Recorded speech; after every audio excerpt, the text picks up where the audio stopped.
And what we did is we added two additional fields for you now, guys. So you have a KPI value and a KPI label. So for example, if I go for complaint count, I can add it as a KPI value. It's right here in the middle. For KPI card, now you have a separate configuration tab under the donut formatting options. And you can, of course, play around with the display units and so forth. So in my case, I'm using a none. Padding is this little segment right here that you're creating. But the main idea about this is that everything is now part of the same chart, right? It's not going to go in front or in the back. It's going to be visible at all times and it's going to be understandable. Sure, if I hover over it, it turns into the original kind of back view, but that's only when you hover over it directly. Otherwise, you have the current level, the previous reference layer, and the KPI value. If I increase the padding, I think padding goes currently up to 20 or something like that. So you can make it a little bit thicker as well.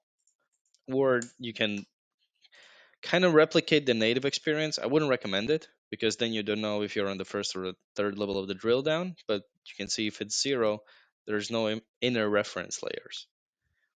So even if you go, please add just a little bit of padding. Probably not also 1. Yeah, because it's kind of impossible to see. But something like 5, 10, something like that would be enough. Because the main idea about these is to showcase what was previously selected. See? It shows you what previously I selected, what size it was, and everything. So just to again give you a little bit more control over how to tell the story and how to navigate through the report. So KPI values are also visible here. The name, or it doesn't automatically come from the value that you added here. You actually have to create either a measure or a calculated column which gives you this. So I can just go for let's call it donut KPI label marks, and this is going to be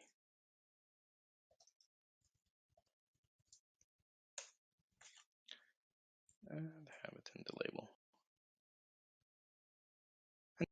And then you can of course play around with it as well.